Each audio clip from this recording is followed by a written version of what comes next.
Welcome to Movies, Films, and Flicks. I am Mark Hoffmeyer, and joining me is a man who always orders pumpernickel and anchovies for breakfast. It's Johnny Numb. Anchovies. No, I was gonna say an egg salad, Mark, but that's okay. Listen, you eat slower than a single red ant. Don't forget the root beer next time either. Come on. Hey, where's my coffee? The food order is really important. Yeah.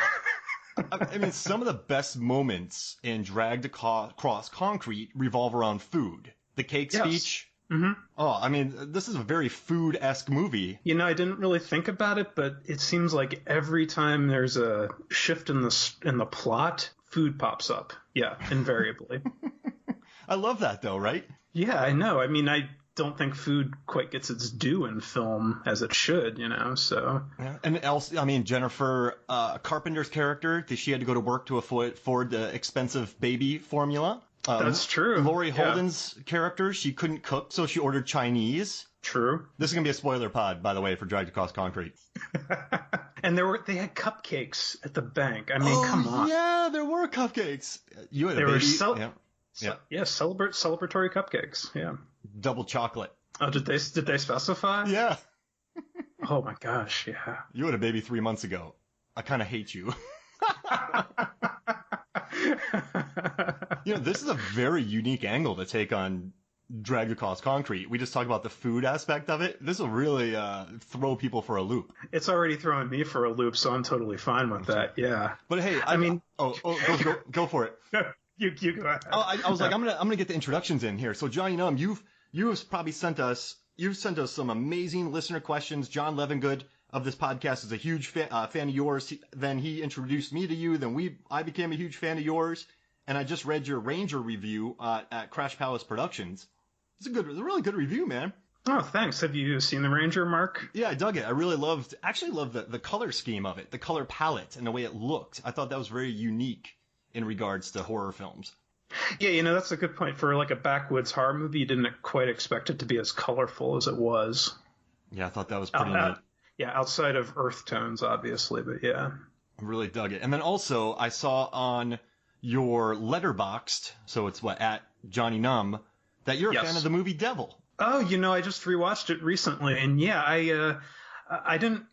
It was my second time watching it, and I wasn't as big a fan the first time, but this time around, I really, really enjoyed it. Yeah. I think the opening establishing shot of Philadelphia is brilliant. I mean, the world's upside down. What a great way to start a movie. Oh yeah, it's totally disorienting, and it's also kind of vertigo feeling. It's like, oh well, I'm getting dizzy or something like that, just from the perception being distorted. And I love Philadelphia, so it's one of my favorite cities in the world. So you can't go wrong with Philly. I used to work there. I used to do the Wizard World Comic Con, and Philadelphia people just used to scream at me for years. When did you stop doing that, Mark? Because I was there once. I think it was back in 2012. I was working. Yeah, I think Chris Hemsworth was the huge guest. We had him and John Cena right next to each other. Oh, and wow. We had so I started with them full time, I did all the shows in 2011, and then 2012. That show is when we finally were able to bring in extra crew. And great crew. I mean, they all really, you know, some of them are still working, others, you know, have moved on to bigger and better things. But that was the year before, it was like 12 of us running around, running that thing, getting pulling our hair out, long days. And we got more of a team on this. So we were training everyone. And I remember that Hemsworth Cena combo was massive. That was a huge show for us. But it was all right. I mean, did you have a positive experience? It was one of the busier cons I'd been to up to that point. And I remember there was a line snaking around the perimeter of the building for Chris Hemsworth, I think, on Saturday. I came to see Jackie the Joke Man from Howard Stern and the Evil Dead Ladies reunion, and I saw Bruce Campbell do a panel, which was kind of cool. Oh, that dude's awesome! I just listened to his podcast. So Eli Roth had the history of horror, and they released a podcast of it, and I listened to the full Bruce Campbell interview. And I really want my students to listen to it because it's basically a film school in an hour. So if you're a fan of Bruce Campbell, this episode is fantastic because he talks about some amazing stuff that I hadn't read about in his books or other podcasts or other appearances because I've listened to him everywhere. Well, that's pretty neat. It's funny you mentioned that because I'm actually right in the middle of If Chins Could Kill right now, which was his first memoir. He has the Hail to the Chin memoir out now. And it's funny because my co-host at the last knock, Billy Crash, just picked up If Chins Could Kill at a library sale too, so we're all on the same wavelength. No, yeah, we're all big Chin fans. You've got a nice chin, Mark. I've seen. Appreciate. Thank you, man. Yeah, yours is good too. I'll throw that back at you, and I'm not just throwing it back to be polite. Of course not. Yeah. It's not. I just you didn't make me feel bad, so I had to say it. Like I genuinely mean it. And I'm liking the summer beard that you're doing as well. You're rocking that pretty hard. Jeez, I want to shave, but it's gonna take too long. See, this is what's happening with me too, because I started growing a beard like last November because I hate shaving and I had to do it a lot. And now it's like, you know what? I get miserable and sweaty in the summer, but screw it. I would rather be miserable and sweaty than have to shave more, I guess. I grow a beard, I get sick of it, and then I shave it. And then I just don't, you know what I mean? Yeah. But, yeah. Actually, Mel Gibson rocks a stash in this film, so I mean, we're going on from food to facial hair. So, hey, you just brought that back. I love it. I mean, so this movie, all right, I'm really happy that you wanted to talk to me about this because this movie is really, I didn't want to be in an echo chamber because I genuinely love this movie. I love all of S. Craig Zahler's offerings. I believe Bone Tomahawk, we put it together our top 5 of the last 5 years, and Bone Tomahawk was each in our list. Am I correct on that? That sounds about right. Are you talking about me or John Lovingood? No, you. No, it wouldn't be on my top 5 of the last 5 years. Oh, got it. Yeah, you sent me yours. It's on Twitter. I just forgot what they were. But we love this movie, right? Oh, Bone Tomahawk. I mean, no, Bone Tomahawk's great. It's weird of the 3 directorial efforts that Zahler has done. Bone Tomahawk would probably be like at number 3 for me. Wow. No, but I still love it. Yeah. I mean, I have a lot of love for all 3 of these movies. That's one that I appreciated a little more the second time around. So maybe the third or fourth time it'll be like up to, how I feel about his other ones. I think for me, Bone Tomahawk just comes down to I'm a big Kurt Russell fan, and he's fucking great. Yeah, and I'm a big Patrick Wilson fan, and Richard Jenkins, and I don't know why. Of the 3 movies, Dragged Across Concrete, Brawl and Cell Block 99, Bone Tomahawk, Dragged Across Concrete, and Brawl and Cell Block 99. Did I mix all 3 of them up? No, you got it right. Okay, cool. I love my favorite moment in all of them is there's a discussion between Kurt Russell and Richard Jenkins that revolves around reading in the bathtub. And I'm watching this troglodyte horror film with extreme body horror. And there's a conversation about putting a little shelf up so your book doesn't fall in the bathtub if you accidentally doze off. Does Kurt Russell say something about, or is it Richard Jenkins who says something about put up a music stand next to the bathtub and put the book on the music stand, or am I making that up? Yeah, Kurt Russell says that to Jenkins, and Jenkins acts like it's just revelatory, and I love that happened. I really like the wavelength, and then Brawl and Cell Block 99. I mean, so this is pretty interesting. I know I'm getting off topic, but 2 of my favorite movies of this year. Well, I think my 3 favorite right now are Glass, Triple Frontier, and Dragged Across Concrete. And what I love most, what I really liked about Triple Frontier and this movie is it's really kind of about greed. I mean, there's a line in this movie don't prefer money over a heartbeat. And it's about these people so Triple Frontier has, I think, my favorite shot of the year so far. You have all these special forces soldiers behind schedule being chased, and they just have about 40 bags of an insane amount of cash, and they're just throwing them to each other one at a time.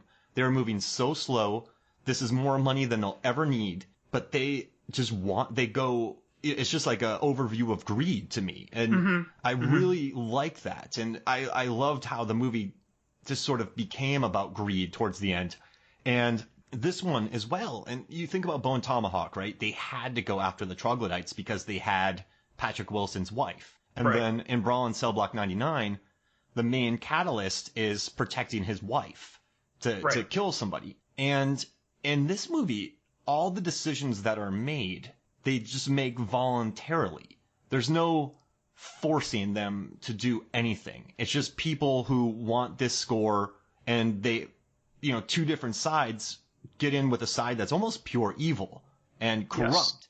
And I really like that dynamic of it, how these people did not have to be there. They did not have to drive to the middle of nowhere to die. And I liked that vision of greed, at least to me. That's what I enjoyed.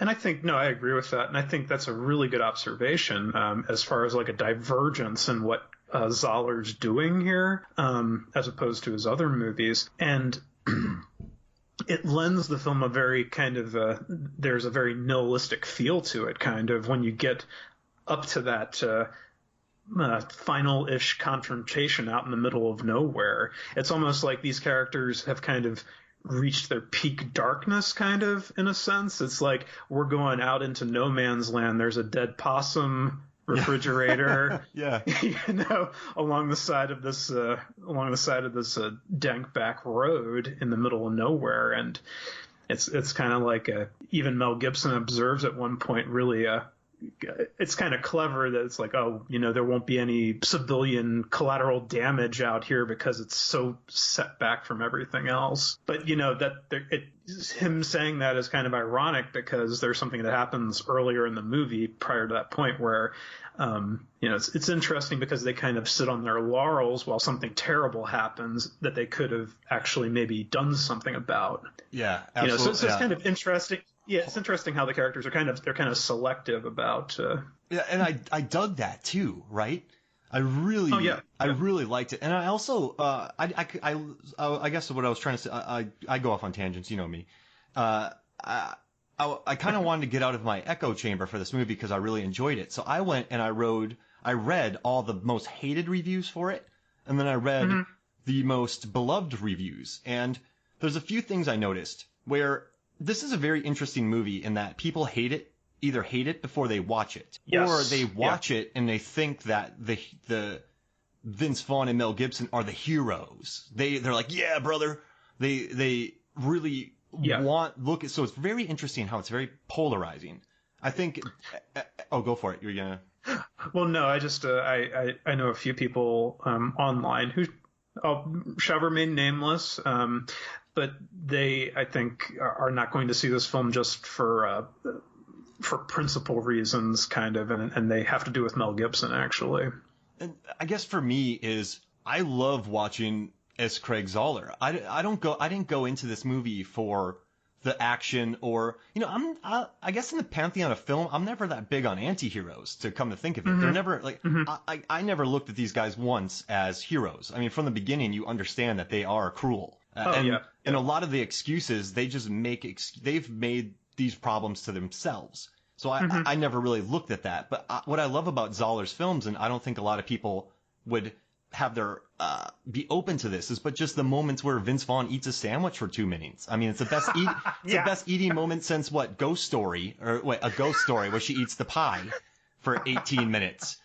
I love that, in comedy, you want to show both eyes to get the joke across, and in comedy it's the service the joke. In this movie, there's so many really well staged static shots that discuss that let the dialogue flow.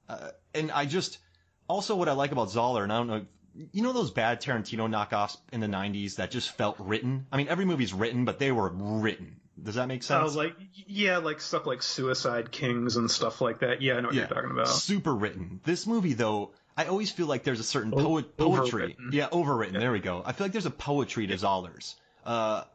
It's I forget what word I use for Bone Tomahawk, but it's just it doesn't feel overly written. It's definitely a writer's film. I know that doesn't maybe a very singular focus to it, but it's not overly written, and I really like that about it. So, but I also think he was pushing buttons by casting Mel Gibson in the role.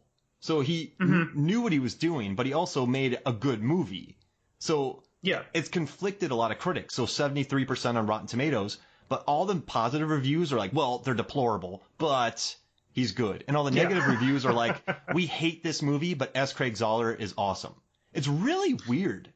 You know what I think, and I don't want to rabbit trail too far down into this, but I think there's a sense of, all right, someone sits down, watches a movie, it's a movie, you know, they take it as a movie. You can become extremely personally invested, you know, to the point where you're like on edge for the characters, even if you don't like them. But then there's sort of the thing where it's like, oh, because character does X, Y, and Z, all of a sudden it becomes like an advocacy for X, Y, and Z kind of. And I think that's kind of this, I don't know, I'll make a blanket statement about the era in which we live, where it's kind of strange when it comes to criticism. I suppose it's no. I know what you're saying, because Zahler's a libertarian. You know, Vince Vaughn has been outspoken. Mel Gibson's been outspoken. So almost every review, they're saying, well, does S.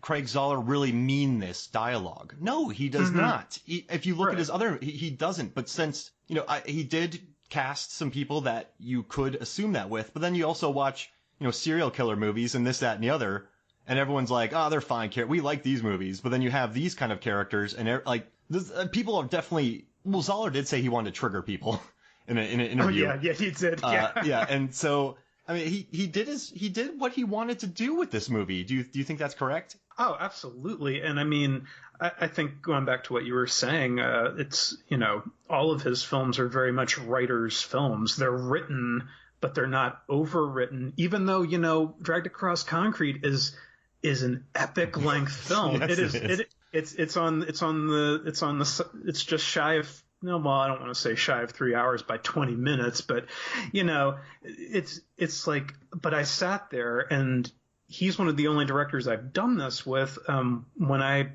heard about Cell Block 99, and when it was going to be released on VOD, like the first day it was on VOD, I made a point to watch it. And I really don't do this. I really don't do that a whole lot.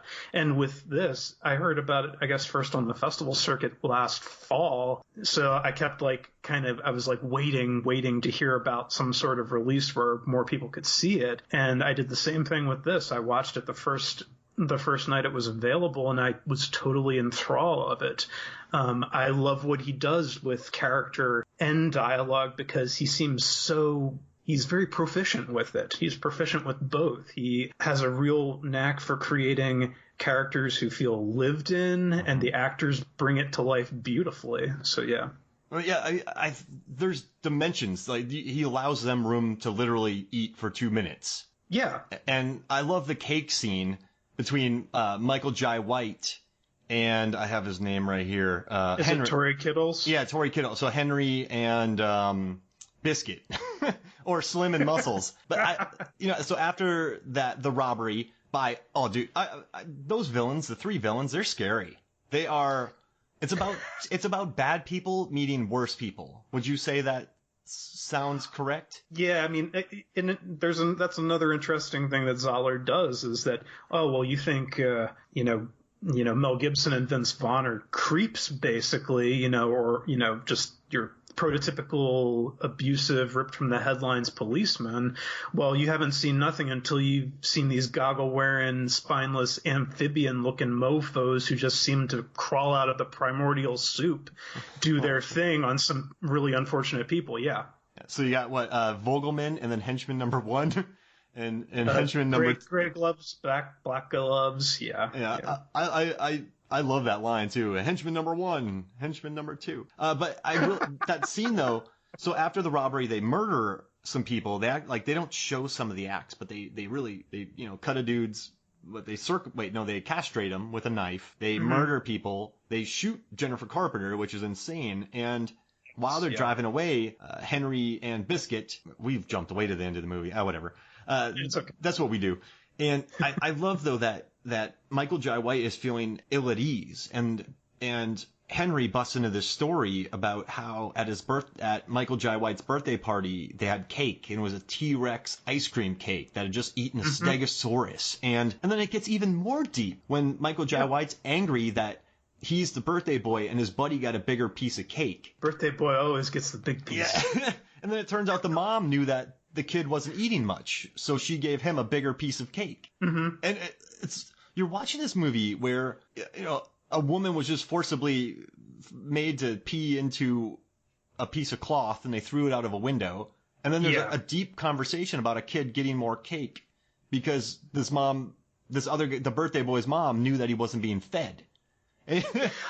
Something I like about that, Mark, is like there are moments where that van is filmed very interestingly. Like sometimes you're looking kind of from the point of view of Henry, you know, looking back at the henchmen sitting in the very back of the van in the dark.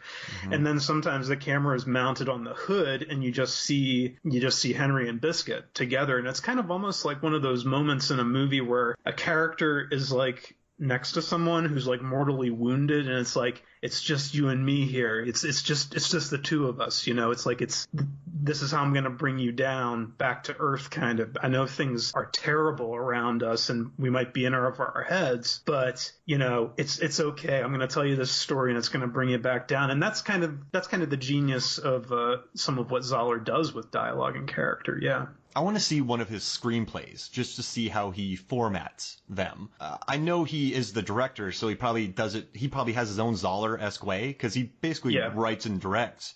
But I'd love to see. I might just Google that because I want to see what his script looks like. I would love it.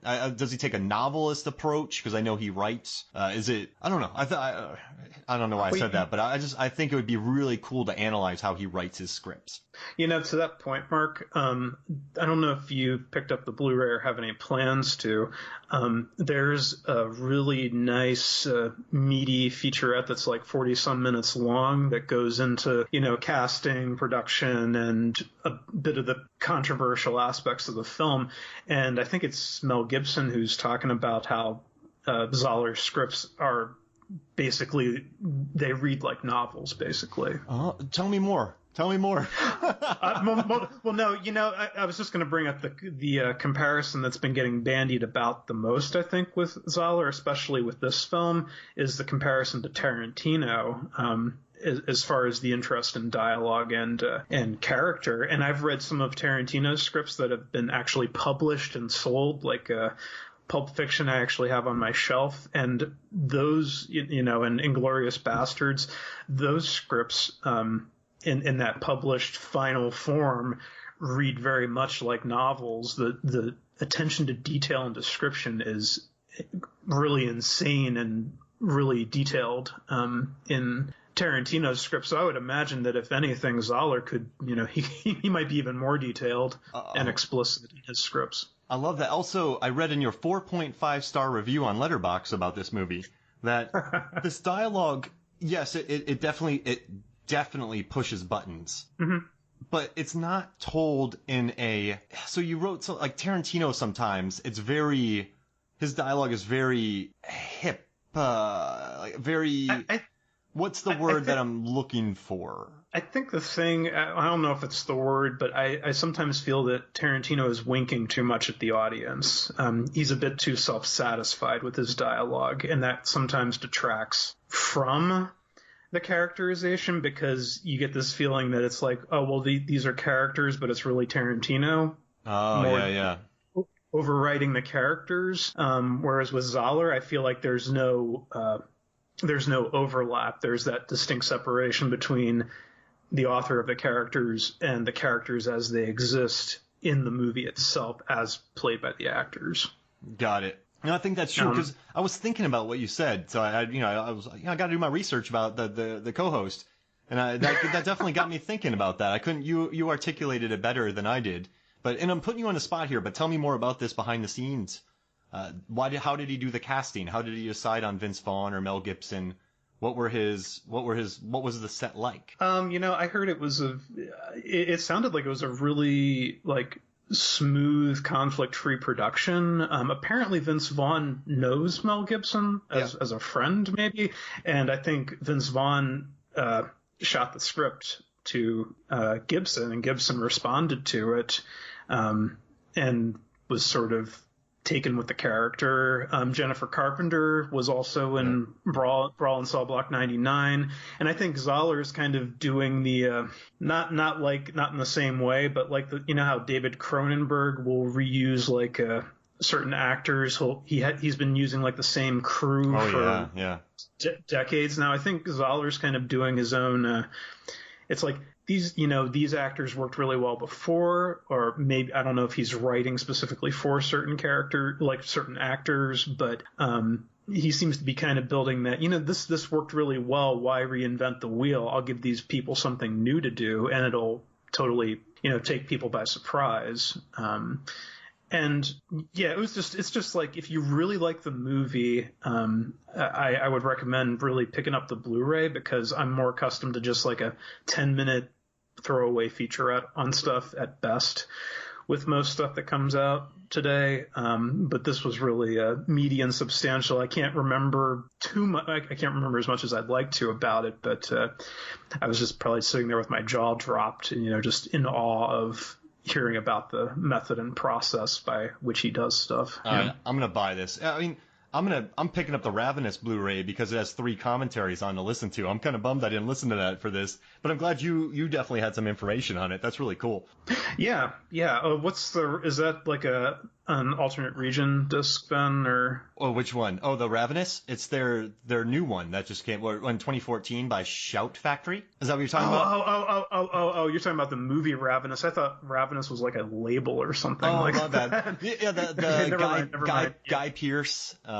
Yeah, I've seen it. Yeah, cool. And then also the one that came out last year, Ravenous, the one that was filmed in Montreal, the zombie film, very contemplative, very good. It's on Netflix, called Ravenous. Worth the watch. I think it's very art house, but it really works. It was in my top 10 last year. Cool. Yeah, art house is not a 4-letter word to me. So yeah. Sweet. And what about elevated horror? I often find myself kind of almost defaulting to that, because it's like, darn it, it's like that's elevated is what I want to say, but I don't want that connotation to go with it, because I'm not talking about it in the way of Hereditary or Get Out or whatever people are associating that with now. I feel like that's kind of a buzzword, and it's kind of gonna go away after people stop reading think pieces about it. I don't know. They literally saved horror. Here's another line about food. That my favorite line in this is when Mel Gibson tells Brett, he's like, oh no, wait. So when Vince Vaughn tells Mel Gibson, he's like, you're still maintaining that gum is for cows and imbeciles? And Brett Richmond says, I do, and it is. And I clap. 'Cause I don't understand gum smacking. I don't understand it. You just got to sit there and listen to people smack gum. So when he said that, and then when he was sitting in the car with Vince Vaughn listening to him chew, I don't know. But they're very patient with each other. They listen to each other snore. They listen to each other eat. But I just had to bring up that gum comment because I highlighted it in red, so I wanted to get it out of there before I did that. What is the line of? It's either I forget. Someone's sleeping in the back seat while they're staking out the Vogelman's place. And I think it's Ridgman who says to Anthony, it's like, I've been listening to you process air for the last how many hours or something like that. I love that. And yeah, that was good. And then doesn't Mel Gibson say, I guess Brett said something too kind of sassy to him, and then Mel Gibson's like, well, you probably could have just let me sleep in and the whole thing would have been off, so thank you. So he kind of apologizes to him. Well, yeah, I think it kind of shows that Anthony is committed to despite he's obviously doubting a lot of it, but it shows he's like, I'm in it, Maybe it's because you're my partner and, but we're kind of in the same boat here, so it could be a lot of things. There's a lot you could grasp onto as far as the actual rationale. Mark, I wanted to bring up, just as an aside, that static shot of Vince Vaughn eating the sandwich for 2 minutes, which is played for, it's hilarious because Gibson's just sitting there in the passenger seat. He's a total Mount Rushmore, like just staring out into space, like stoic. And there's this great moment where Vince Vaughn, you think he's done, or you think he's going to take the last bite. He gets out a salt or a pepper shaker and puts salt and pepper on the sandwich, what's left of it. Yeah. I love that scene, right?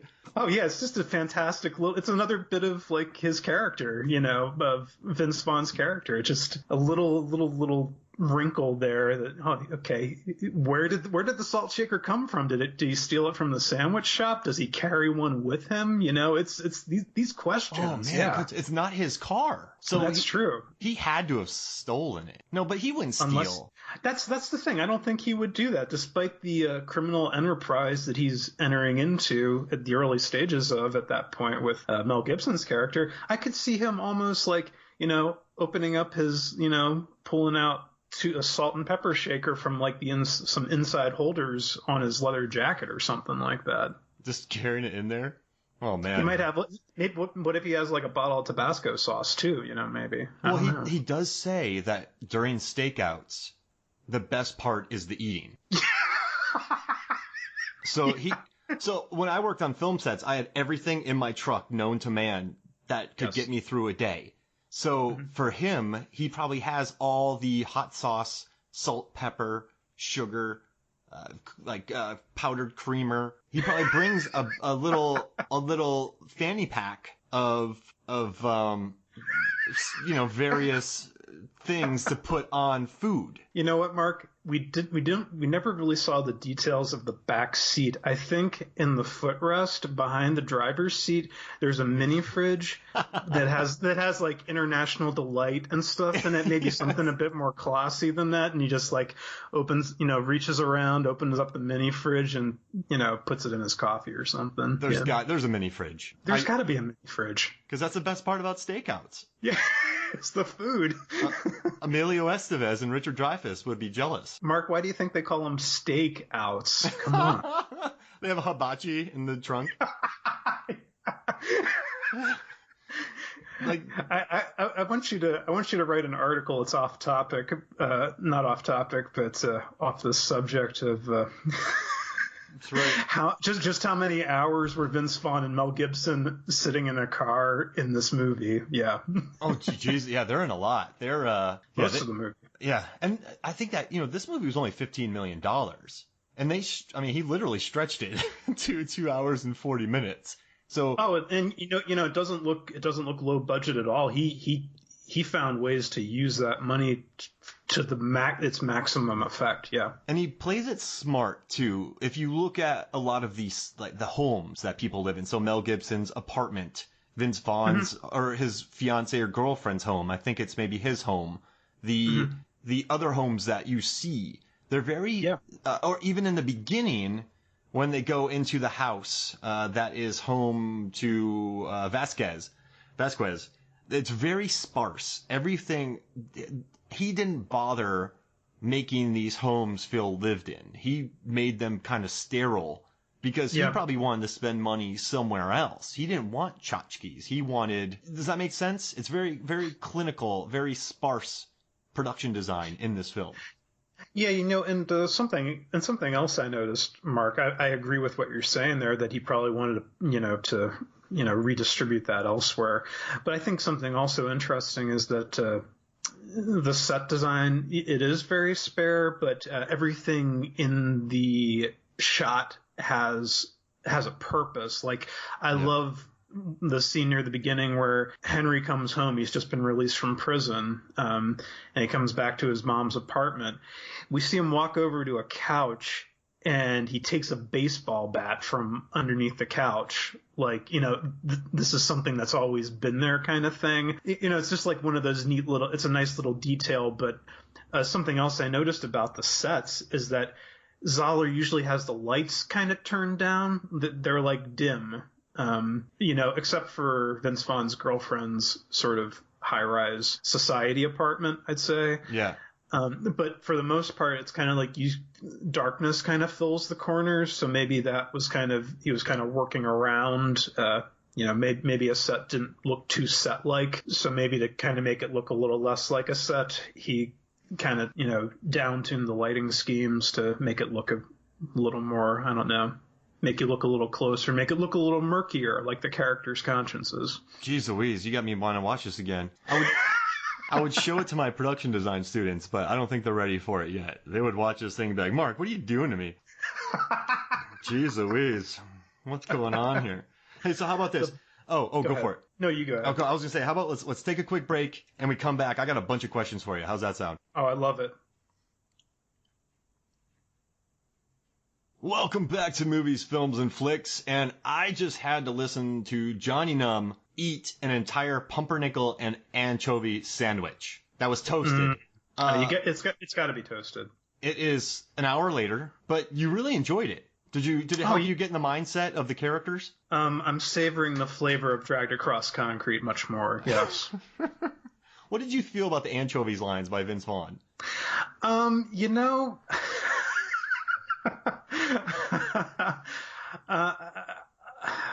It was a very pulpy tick, I guess you could say, for his character. It's like, it's a little bit of humor. It's like, stuff's getting bad, anchovies, So I noticed that. Does that make sense? Like, a lot of dialogue in this movie I didn't notice, but whenever he said anchovies, I went, oh yeah. Like it kind of stuck out, like in a way it shouldn't have, maybe. Yeah. Yeah. What do you think? No, it was probably one of those things where it was like, yeah, it does stick out, but I can give it a pass. It's not gonna make me knock my score of the film down, but maybe Zahler didn't need that per se, because Vince Vaughn has plenty of other moments. Like, we keep returning to the 2-minute sandwich scene, and that alone is just no dialogue, just, sound effects. Mel Gibson's just staring, trying not to go insane, anymore. So, I don't know that you really needed anchovies, honestly. For as much food as there is in this movie, you maybe could have laid off the anchovies. Like, this is a movie where there's a line where you're going to become a human steamroller fueled by bile. Covered with spikes. Yeah, and I was more worried about the anchovies. I mean, that's pretty interesting in this. And also, I was reading a review, and so this movie has a 73% tomato meter score. So like 73% of critics approve of this movie. And on IMDb, it has a 7.1, which is also quite high. Do you think this is one of the highest rated but most disliked movies made? Does that make sense? I get what you're saying. Because I think there's part of me feels like there's a different, I don't want to say caliber, but just different factors go into that Rotten Tomatoes score. Yeah. That's pulling from people who have YouTube channels now, but it's pulling from people who, quote unquote legitimate critics, however you want to define that, in today's society. And then you have the whole other thing of the IMDb where people will stuff the ballot box and create fake accounts so they can, give Ghostbusters 2016 a terrible rating because it has women in it, or Captain Marvel, or whatever, all that crap. So I think, I get what you're saying. I think it goes back to what we're talking about with the film being just kind of difficult. Yeah. So it's kind of like, well, where's that 73%? Like, what are the feelings of the people who quote unquote like the film?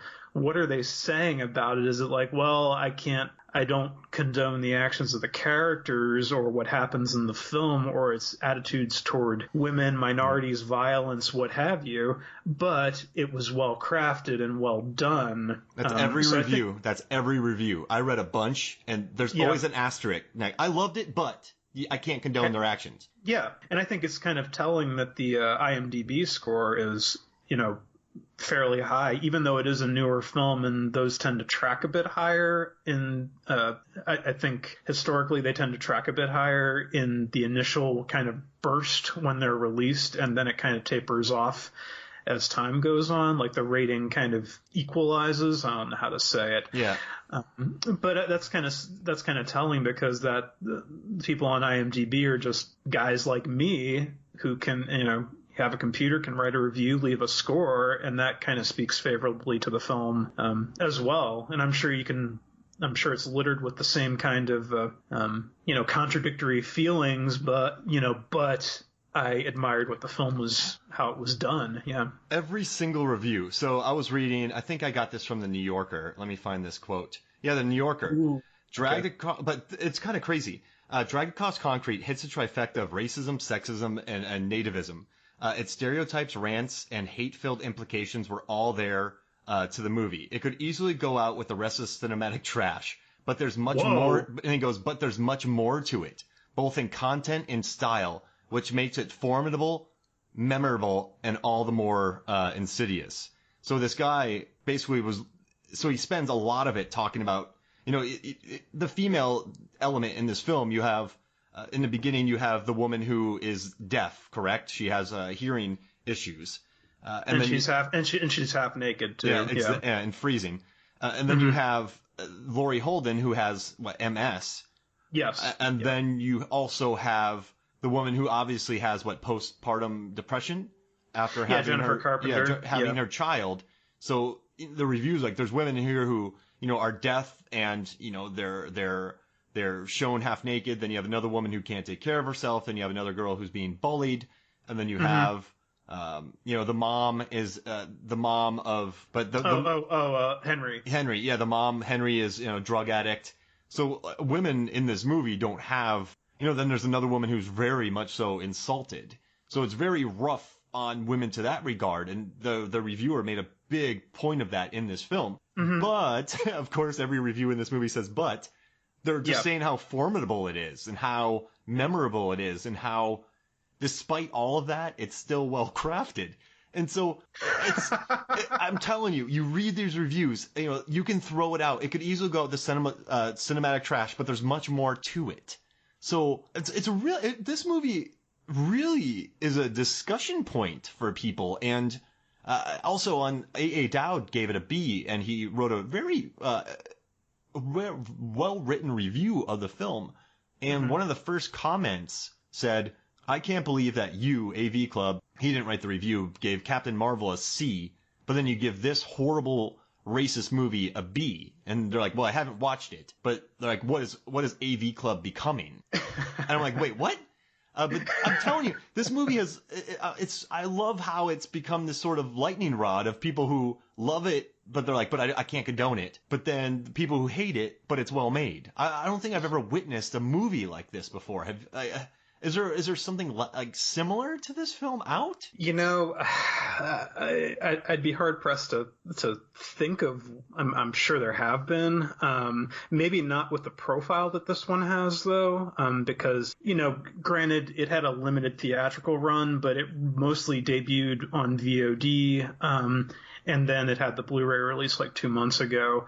But I feel like a lot of people are hooking into it somehow, And I think maybe it is this word of mouth online. I don't know if it's people who are really into Zahler's work or real detractors of Zahler's work that are kind of helping fuel this. But you brought up Captain Marvel in passing and the AV Club and the comment on there. I think that's kind of important. I'll say this: I was not a big fan of Captain Marvel for various reasons. I thought it was okay, but to look at something like, for instance, Captain Marvel and the sense of just the whole Marvel machine kind of, and they make movies to, I haven't seen Endgame yet, but it's kind of like, this is what you want to see, right? This is what's going to bring you out into the theater, is this big spectacle. And, nothing wrong with that. I'll go see a movie to be entertained. But I think there's also that thing of, well, they're trying to please so many different people, whereas Dragged Across Concrete is taking the opposite approach of trying to, like, we're going to push your buttons. We're going to sort of upset the apple cart of this normality that you seem to inhabit and kind of, overturn that rock and show the ugly things squirming around underneath it. You can condemn it, you can praise it, but you can't ignore it, kind of thing. Do you think that the two characters of Mel Gibson, Vince Vaughn, they're not glorified? Because I read in many reviews that they are treated as heroes. I mean, in the beginning, Don Johnson says to them, "Hey, you're gonna, that was too much. You put too much steel on them. You put too much steel. Yeah, you put too much steel on them." Then you have at the end when Michael Jai White is buried, and Henry says to him, "Sorry, I had to bury you with these cops." These guys make they make comments, and I don't see them as being. I think Vince Vaughn postures in front of. I think his character Anthony postures in front of Brett. I think there's very much a subservient. Brett drives. When this happens, he calls the shots. I don't know. For me, I don't know. I never looked at them as heroes, which I think some people do, and other people, people are reacting to that. But I don't think they're heroes. They're not. They're just. But we watch so many movies like Breaking Bad or TV shows where we have anti-heroes, right? But this movie focuses on more conversations in private and what they say behind closed doors, and I don't know. There's just been an interesting reaction towards these two as opposed to murderous, drug dealing psychopaths, which is interesting. Yeah, and I think it's an interesting point you bring up, Mark, because at no point in the movie is it implied or explicitly stated. Don Johnson's not saying, "Oh, Brett, you were a hero. What brought you to this?" There's none of that crap in here because they're not heroes. No. They're just these. Oh man, that's making me that's making me mad for some reason. It's like, who are these idiots out there saying these guys are heroes? I think I felt the same way about Vince Vaughn's character in Brawl and Cell Block 99. I mean, he does horrible things to do the right thing in his eyes, or as much of the right thing is within his power to do. But I would never call his character in Brawl and Cell Block 99 heroic per se. I mean, he rips apart a car and he makes a choice to get in this criminal lifestyle. Well, yeah, and the something that Mike D'Angelo, who also writes for the AV Club, brought up in his review of Brawl and Cell Block 99 is that, Vince Vaughn wrecks the car like for 5 minutes or whatever. Yep. It's a great recreation of the scene, the bonus round from Final Fight. But then he walks into the house that he shares with Jennifer Carpenter. He's totally calm. He's gotten all that out of his system. He sits there, and Mike D'Angelo is like, they talk as equals.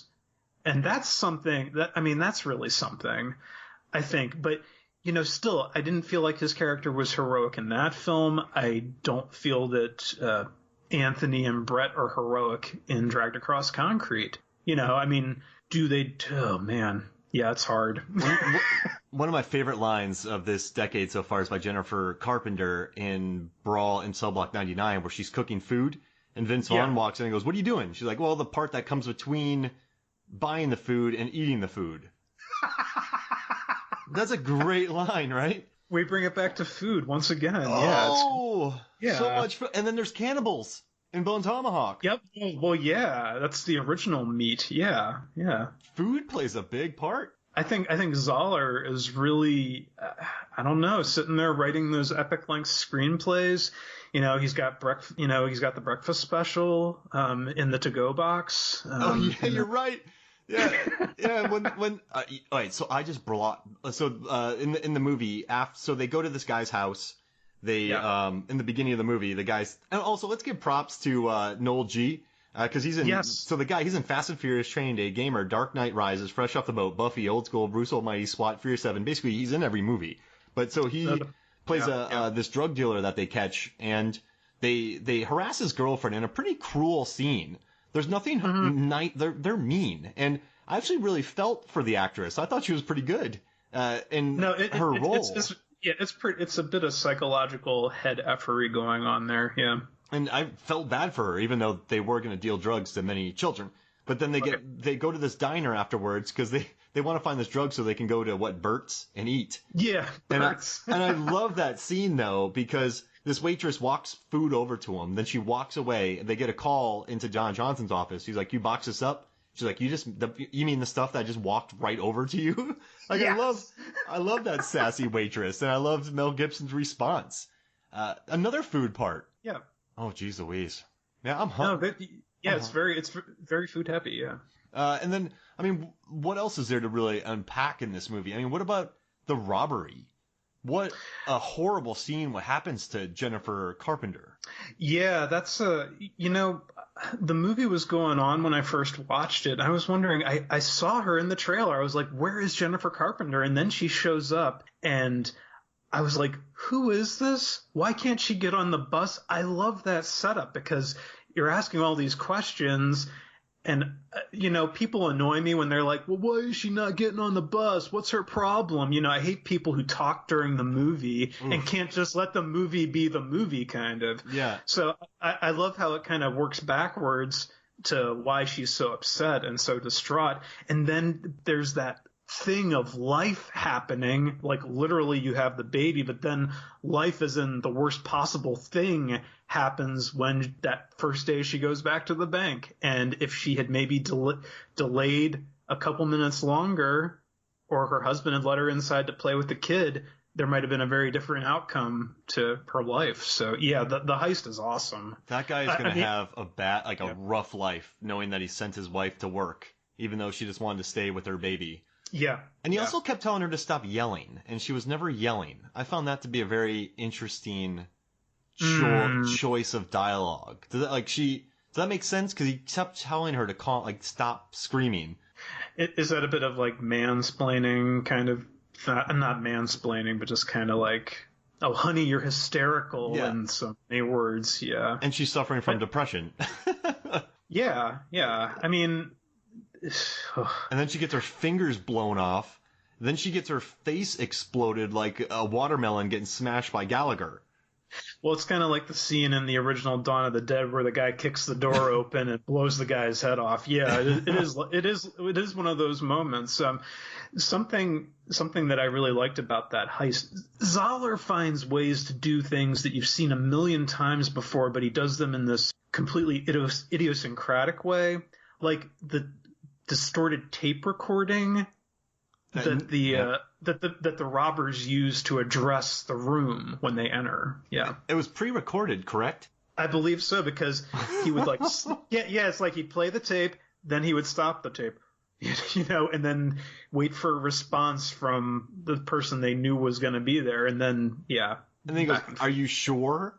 Like, you don't sound sure." Like, so he recorded that in advance. Uh-huh. Yeah, like he knew that was gonna happen. Yeah, these are scary villains. They are. Yeah. Oh gosh, and her coworkers seem like the nicest people ever. Yeah, what she goes through is really when she's taken hostage, that's completely awful. Yeah. I want her boss. He is a nice guy. He is totally cool with her taking all that time off, and he just loves having her there. He sort of has a weird, I don't know if this is supposed to be commenting on anything, but he has sort of a weird religious bent to his dialogue. Like he's like, "Oh, that the heavens have blessed us with your return," or something like that. It's just Fred Melamed is hilarious. He's in Zahler's other films too, but yeah. Yeah, I love that. And then so the robbery happens, and eventually it becomes a standoff between. So Slim and Muscles, Michael Jai White ends up getting killed. One of the most sick scenes of humor, but funniest moment. So it's Slim and Muscles in the front, and what'd you say, like frogmen in the back? The horrible. Well, yeah, frogmen would be good. I referred to them as amphibious. Yeah. Oh, I like that. And so Slim and Muscles jump out of the car, but Michael Jai White gets shot. But he has the keys to the car. He swallows the keys. He gets shot, and then he vomits up the keys. Yeah. And you're like, what? And then he swallows it real quick again. Mm-hmm. And it's just little sick humor moments like that. I mean, he wrote in the script, he swallows keys, gets shot, laughs, vomits the keys up, reaches quickly and swallows them again. Yeah. Yep. That's amazing. It's not something it's not something you think to see in a movie, but it's in here. Yeah. And then he gets his entire stomach cut open to get the keys. A guy mansplains what a stomach is, and the other guy's like, I know what a stomach is. They tell him not to pop his kidney, which is insane. It's oh gosh, it's so nuts. And I have another question about Henry. Are you talking about, Henry. Henry, in the beginning, they're kind of hunting lions, right? In that cheap video game. And then Shotgun Safari. And then at the end, he wants to do it again. So yeah. Is he like a lion killer in the real world? Because he's a good shot. He survives. He's ahead of people. He knows that they're going to take his gun. So the amphibian men take their gun. And then he has another one in his seat. Yeah. So is he a lion killer? Yeah. I mean, if we're talking figuratively, yeah. I mean, I think, what happens to between him and Mel Gibson at the end, certainly, you could quantify the Ridgman character as kind of like this, a lion who's fallen from pride, I guess you could say. But yeah, there's a bit of dialogue at the beginning where he's playing the game with his disabled brother, and he says something like, "Oh, I always thought going on safari was some white people shit," or something like that. And then what does he find himself enmeshed in is this scenario with, where he and the biscuit are the minority, literally. So. Yeah, I don't know. That's a good question, Mark. I was thinking about that, and I don't have an answer, but I was like, hey, that kind of fits. But also, what did you think was going to happen? When you were watching this movie, did you go, what's going to happen, or were you just immersed in what was next? Were you trying to figure out the next step? I am really not the guy who tries to figure out what's going to happen next. I'm more of just sit down, watch, and if a movie is good, let it just kind of take me under its spell and just like guide me along for however long it is. And that's how I approach Zahler's films. I just start watching and let them take me where it's going to take me. And that's what I love, because it's like maybe on a deep subconscious level, I'm like, oh my God, what's going to happen next? What's going to happen next? But I'm more resigned to the fact that, whatever's going to happen is going to happen. It's probably going to be terrible, but Our troglodyte's going to slice this man in half. And stick a flask in his stomach. Whatever. Is Vince Vaughn going to smush a man's head with his heel? Right? But I did know when that woman's what a horrible way for her to go. When she starts crawling towards Vince Vaughn, I'm like, uh-oh. They gave her a gun. Yeah. And then she went right into his vest, so they must have told her where to shoot. Oh, yeah. Because when I was watching it again, she shoots him in the face, but he has the mask, which jacks up his face. But then she reaches around and goes right in between his vest, where the straps are. Okay, yeah. So they must have told her that, correct? That's a detail I didn't pick up on, but they must have. I can't see a woman who works in a bank or a man who works in a bank as a profession necessarily being privy to that sort of information. Yeah. I didn't see the second shot the first time I saw it. And so when he died, I'm like, did he get killed by like a brain hemorrhage? And then I rewound it, and then he started dealing with his side. I'm like, did he get shot in the side? Because it happened so quick. And then Mel Gibson kills her. Yeah. It's like very sudden kind of, yeah. The violence in his, other people talking about how, brutal this movie is and how, I don't know, but I used to watch a show, it got canceled, called Whiskey Cavalier with Scott Foley and the Lauren Cohen from Walking Dead. And in that show, they murdered so many henchmen. Like his girlfriend just gets murdered, they forget about it. There's a plot line where this guy has a girlfriend, she's a double agent, she crosses them, and then he just shoots her in the heart and makes a joke. And what I like about Bone Tomahawk and what I like about Brawl in Cell Block 99 and Dragged Across Concrete is the violence, very much like a Jeremy, Saulnier movie? Yeah. Green Room, Blue Ruin. The violence is not glorified. It is ugly. It's ugly violence. Would you say? I would agree with that. I feel like I would argue that in Brawl and Cell Block 99, the violence is a bit more stylized, Yeah. and he does dwell on it a bit more. Granted, again, there's stuff that you will see in Brawl and Cell Block 99 that you will not see anywhere else, and it's pretty freaking awesome. But I did see a reviewer who stated that people who liked Bone Tomahawk and Brawl and Cell Block 99 may be surprised at how Zahler. I felt like with Dragged Across Concrete, there's less. The violence is there, but it's not dwelled on as much. Like, you're right. Actually, it's kind of ironic because, the characters who you most want to see die a slow and painful death, those frickin' frogmen, they are gone like in a flash, basically. Yep. When they go, it's really fast. Even Vogelman, that's like a split second shot you see of him, and then it's lights out kind of. So I think it's kind of interesting how Zahler approaches it. People are talking about how he glorifies certain things, but it's like the violence per se isn't quite as, it is extreme in parts, like in the Jennifer Carpenter moment is extremely shocking. Because it's more shocking because you don't see it coming at all. You think that's going to play out differently. That hurt. No. When I first watched the movie, I was like, first the fingers, and then, are they going to let her? What's going to happen? She has to be in the movie longer because she's hardly been in the movie up to this point, and she's a big actress. And then no, it's like the Janet Leigh moment kind of for her. Yeah. And she's so good in it. I was watching her again, just her facial expressions. She's very good in this movie. She nails it. Oh, quick question. What would you rather have? Nick Fury's SUV from Captain America Winter Soldier, the one that takes forever for them to get into and apparently can fly, or this van from this movie? Oh, man. I mean, without it can't fly. I'll take that out. Fury's car can't fly. Would you want the van, his van, or this van? I think I would take the van in Dragged Across Concrete because it is tricked out in ways that are practically, if things had turned out differently, would have been, I don't know. It's like it had the sliding hidden panel in the side where you could, point a gun out of.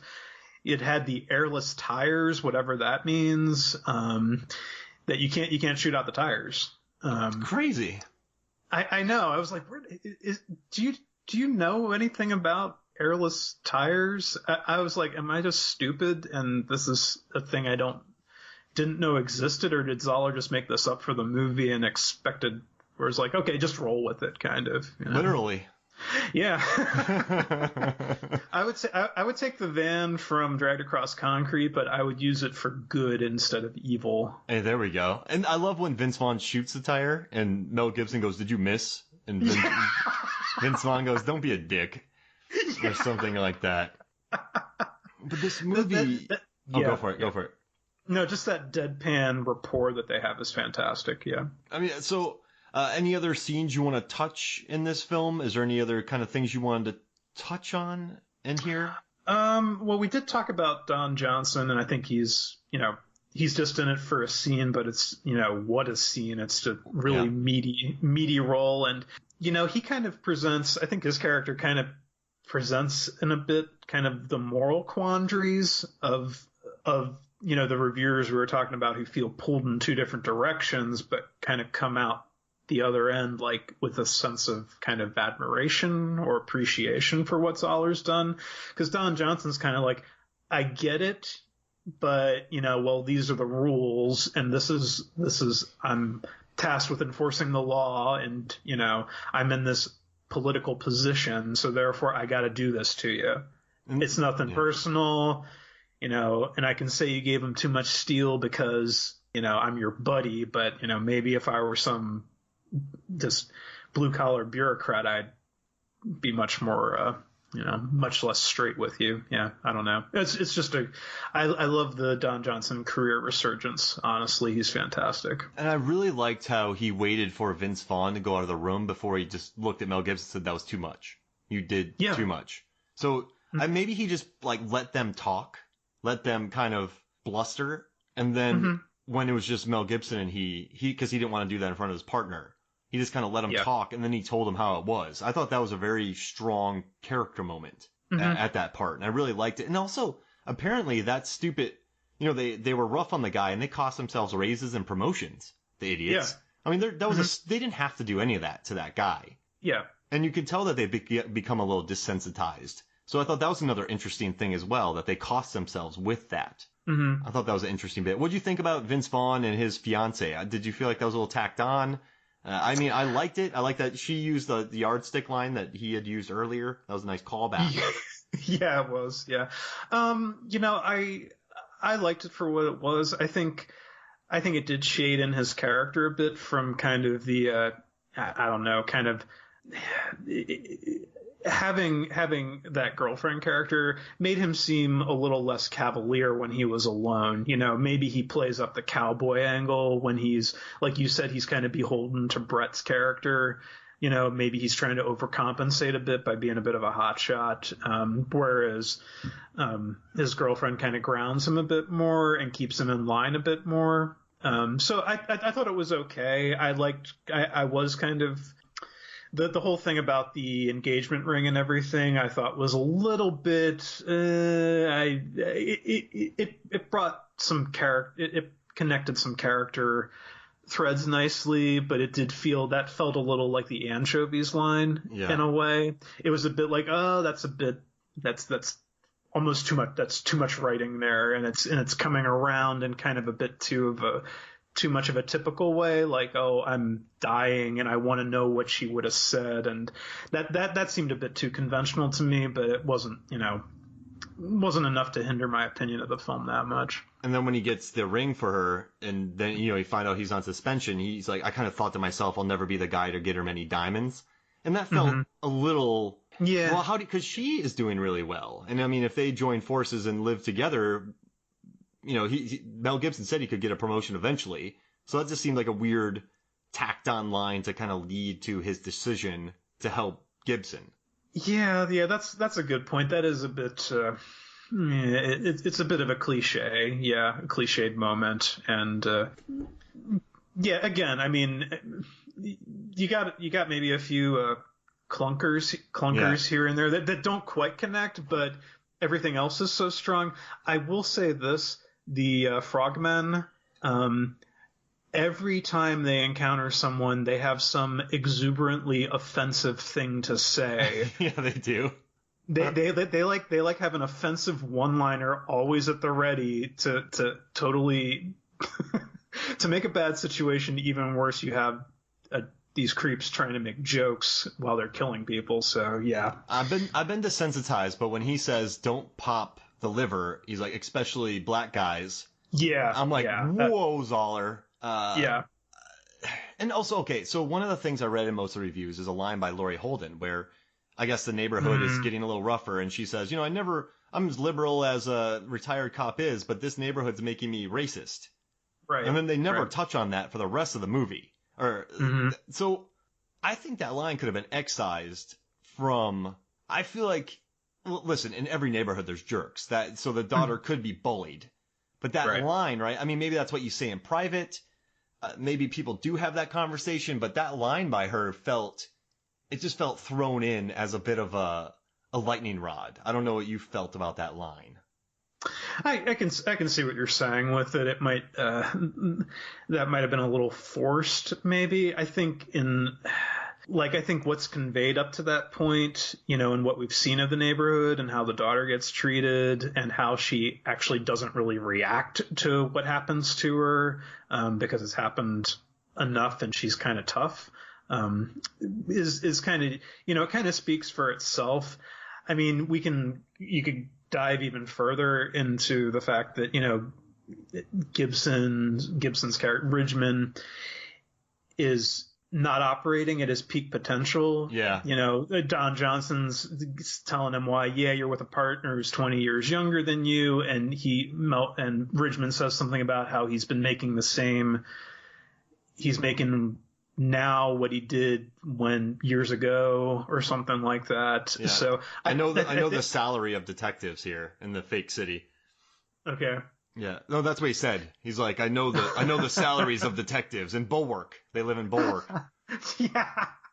But to go down even further, like you could see that, you know, Laurie Holden's character saying that as kind of like this, I'm not defending it, but it's just like this sense of middle class pressure, kind of like the living paycheck to paycheck thing. And it's even more difficult when, you know, one of the people in the household can't work or has limited capability of working, which again goes back to putting kind of the onus on Ridgman to provide for his family, which is another layer of pressure, kind of, given the circumstances that they find themselves in. So there's probably a whole socioeconomic dissertation to be written on where Dragged Across Concrete goes with that sort of thing. And also, you know, she, because of her, you know, the MS, she can't travel, so her world's probably gotten much smaller.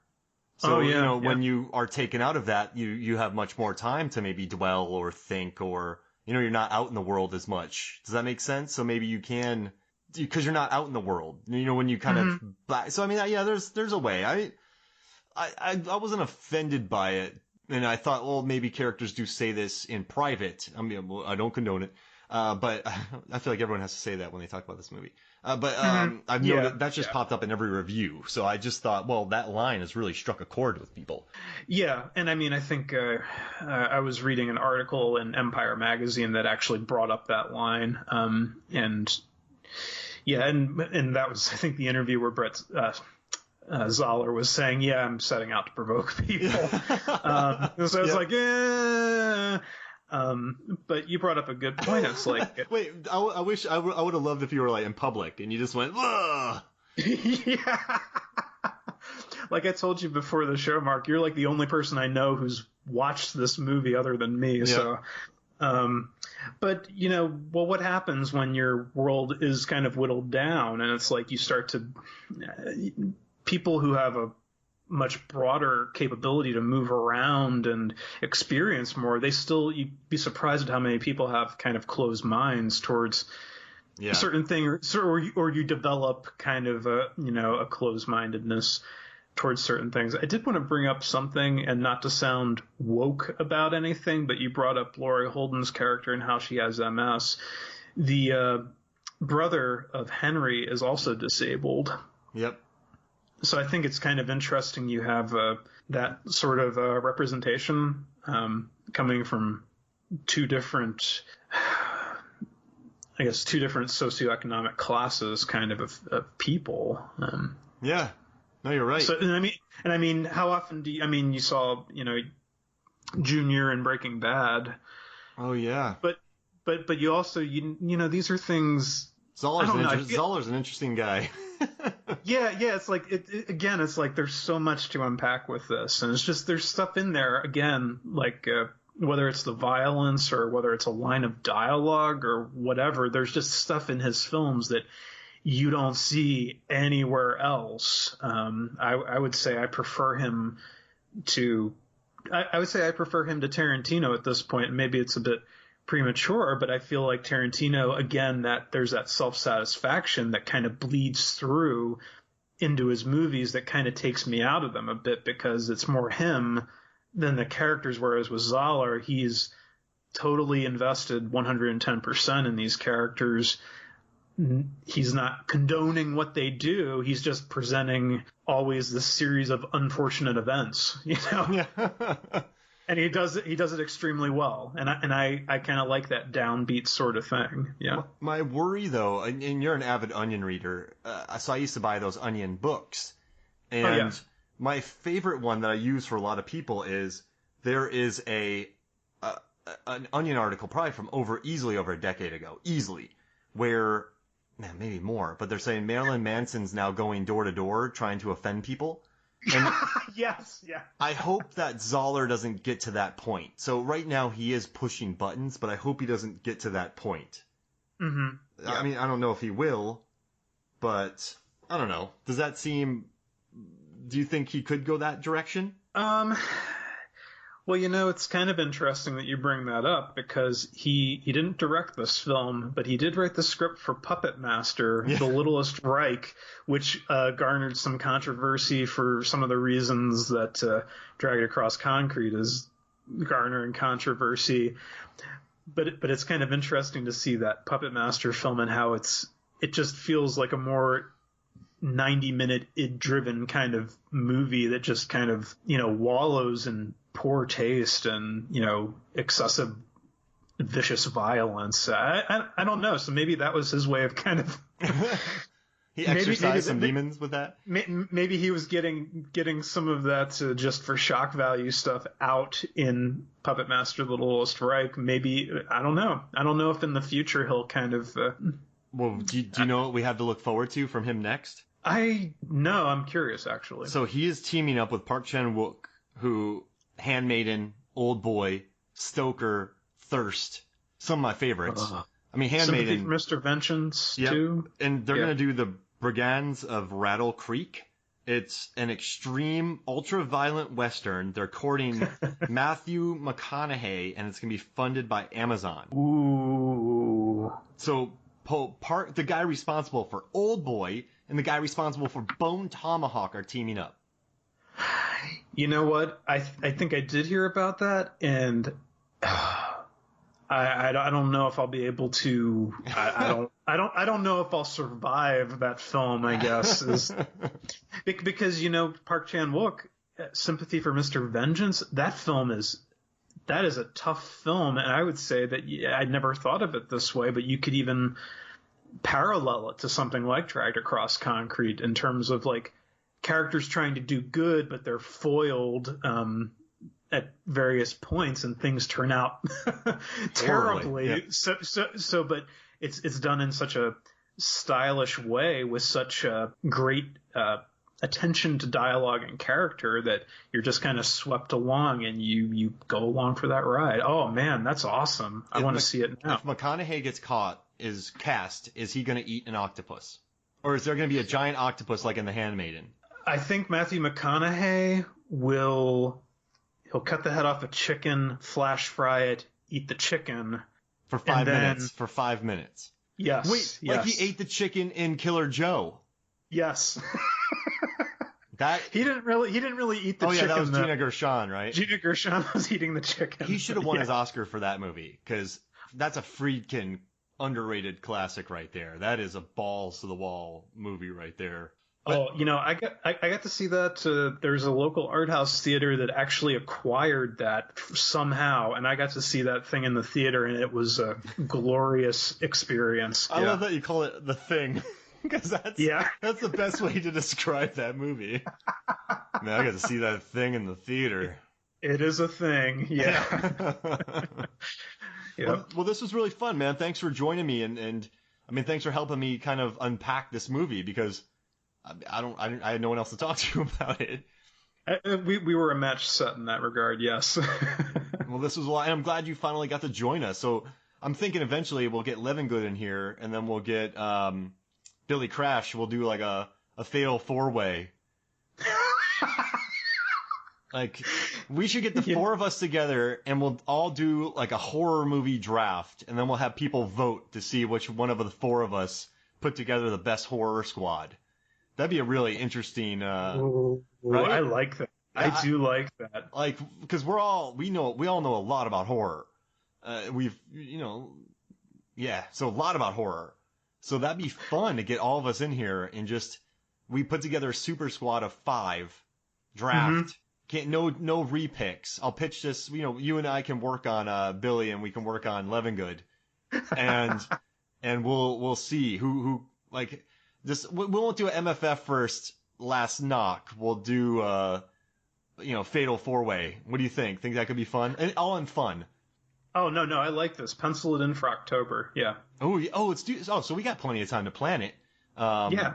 It doesn't matter. I can host and edit. You guys can host and edit. It doesn't matter. But or we can post both on our. I'll promote it on mine. You promote it on your. We'll double dip.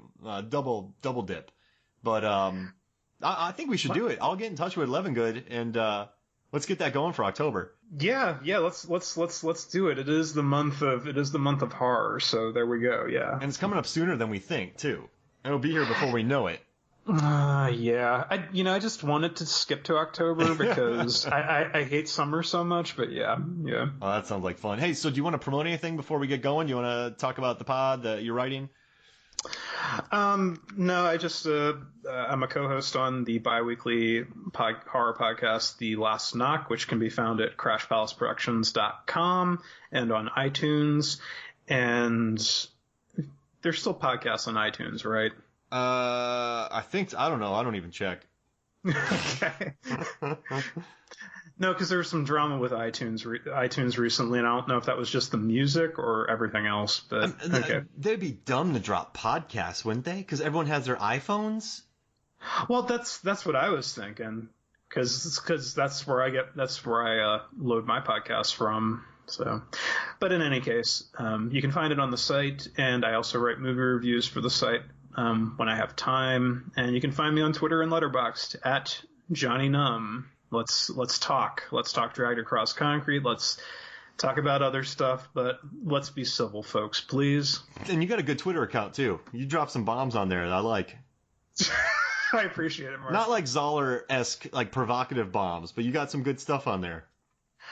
Most of my tweets are meta tweets about Twitter because Twitter drives me insane. So that's about all I'm suited for. So, I tweet and then I get off quick, and then that's basically my tweeting life. I'm like, I don't want to get sucked into a wormhole.